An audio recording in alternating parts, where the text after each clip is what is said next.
Well, good morning, Berean. My husband and I went to a wedding on yesterday. His niece actually got married in Atlanta, and she had beautiful flowers just lining the walkway, big flowered arch in the center. And I'm allergic to lilies, and when we walked in the door, I could just smell them.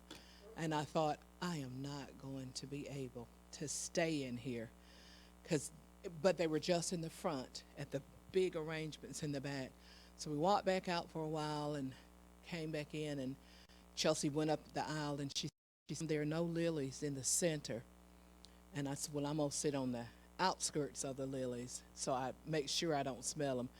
And I was coughing, my eyes were watering. Kendrick said, it ain't worth the trip to the emergency room. Let's just, we'll sit outside or whatever. But anyway, they start frying chicken, and the smell overwrought the smell of the flowers. And because it just kind of, the smell of flowers kind of dissipated. And it wasn't making me sick anymore. Because I was sitting there praying, I really want to see Erica come down this aisle. Would you help me, Lord? And something as simple as that, He gives us our request. And He made it possible for me to stay there and see Kendrick's niece walk down the aisle, and that was, I didn't take that lightly. I knew that God did that for me, because I mean I really have to go to the emergency room and get shots for that. So I knew it was a blessing, and that God did that for me.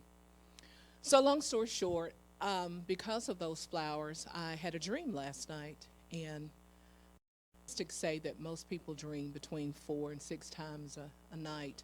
I rarely dream, or if I dream, I don't remember it. But maybe because of those flowers, I had the dream.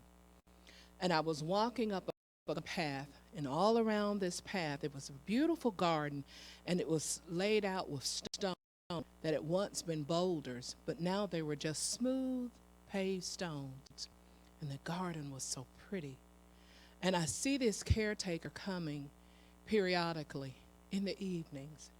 And he'd lean down and he'd pull up a weed here and he'd pull up a weed there. He'd be looking at those flowers, and they were all different. At my Kedrick's niece's wedding, they were all white. But in this garden, the flowers were all different types of flowers, all different shades of colors. The hues were just beautiful, taking such a picturesque painting. And I just couldn't, I just said, wow, somebody must spend a lot of time on this garden because it's so pretty. And you could see those paved stones that were once boulders. You could see the edginess around them, but in the middle where the footsteps were around the flower garden, it was so smooth. And as I looked at those flowers, I remember thinking, the rain comes down on the flowers as well as the weeds. But as the weeds were coming up, the caretaker, I could see his hands and I could see his feet. I never could see his face, but he'd lean down and he'd pick out a weed here and he'd pick out a weed there. And the flowers were so pretty. And then he came to some flowers, and the roots were so, they were just so entangled around the weeds, they couldn't hardly pull them up. And I thought, wow, this is us.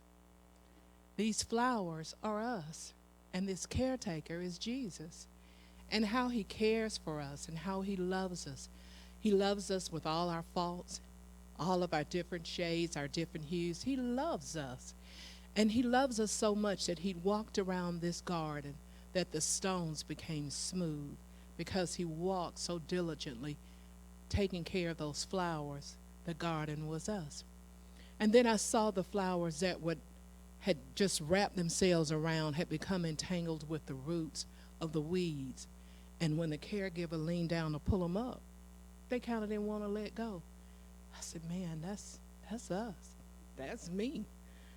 Don't want to let go of some stuff. And even though the caregiver lovingly wanted to pull them up, the flower didn't want to let go. We have to let go of some things, even though we might like them, even though they're beautiful. Because some of those weeds were pretty. Have you seen wildflowers in your yard or some weeds and they really look like flowers? My grandson brings me weeds in the house and he thinks they're flowers. Gigi, this is for you. And he's so happy. And it's the best thing. I was like, oh, so precious. Thank you so much. But I thought about how God, who's our caregiver, how he loves us so much and that he's planted us here for a reason. He sowed those seeds. He planted us. He knew we would all be different. And he loved us. So he gives us a choice where we can grow up and be beautiful flowers or we can get entangled and ensnared with the world.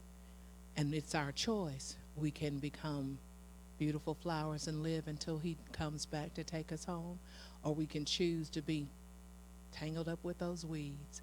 So this morning I'd like for you to search your hearts and just to encourage yourselves. Think about it.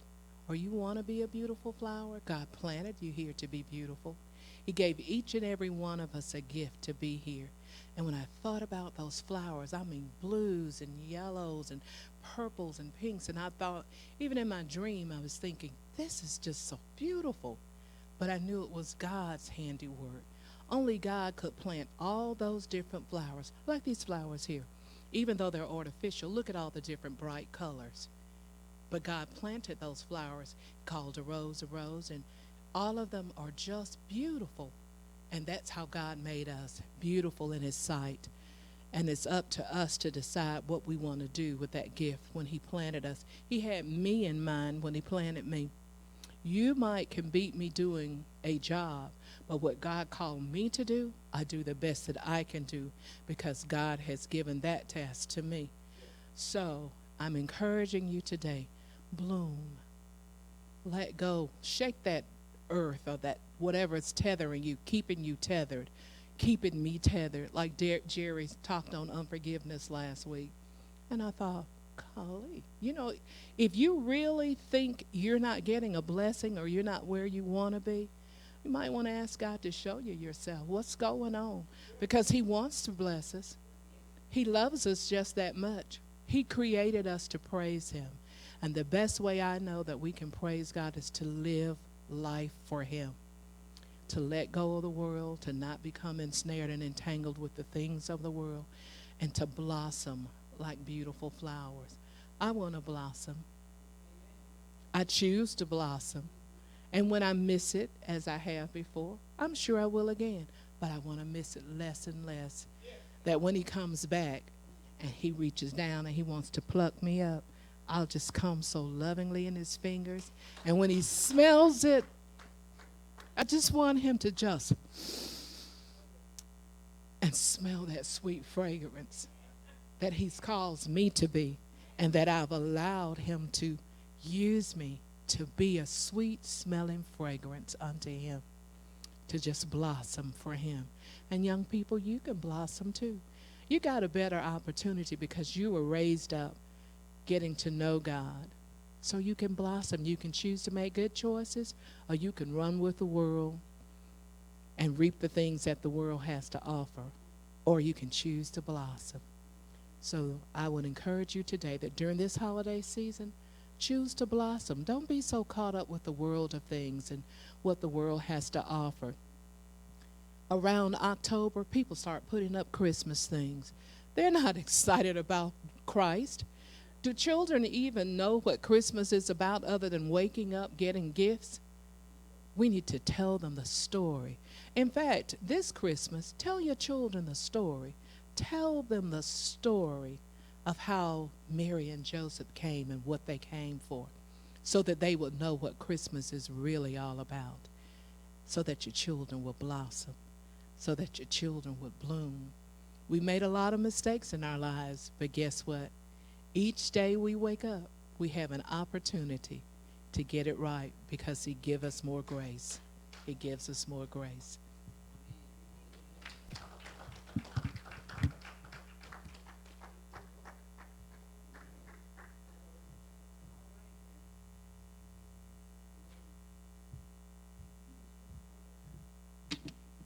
Good morning.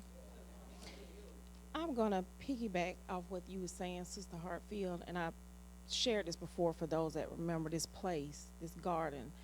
Last night was my third time going to this place, and I cannot say enough. This place is beautiful. It is beautiful. The stones is just it's beautiful. Well, when I went there last night, again, it's a well, and like Sister Hartfield said, there's a man there. You can't see his face, but you can hear him talking. And these is how I received the messages. And he's over this well, and the water is just it's beautiful. It's almost like a turquoise color or something. And he said, I need you to tell them to understand. And I said, understand what? He said, I just need you to tell them to understand. So whatever it is that you're going through, understand there's a purpose, there's a meaning for you to go through it.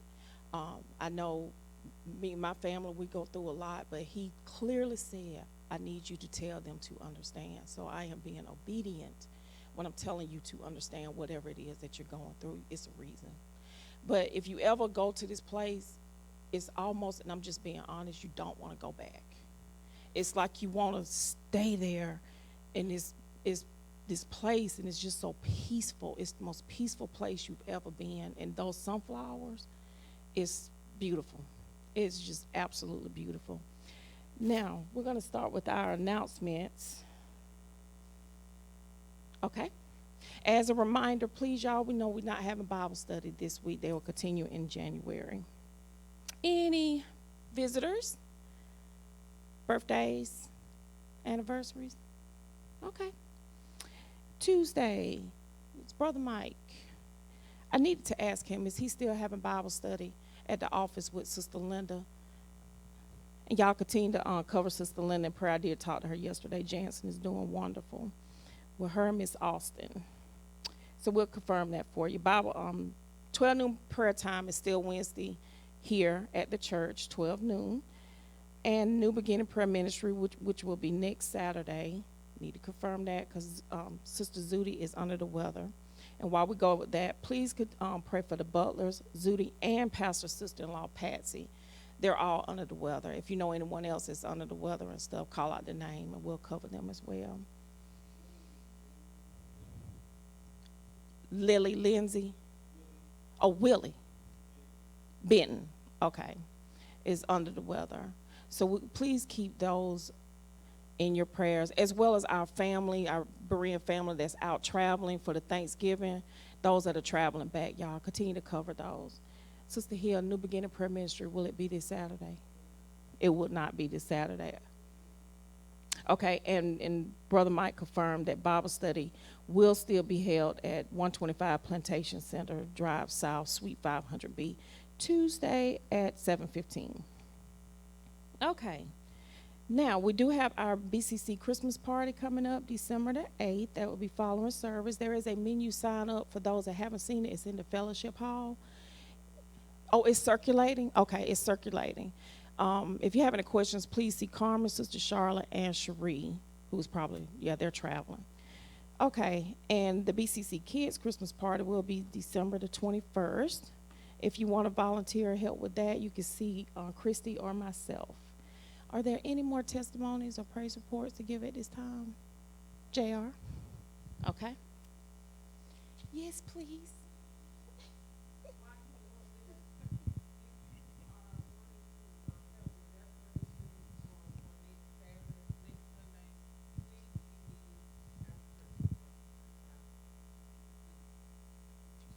Hey, man, I just wanted to share that over Thanksgiving, we were headed to one of my sister-in-laws that lives in Atlanta.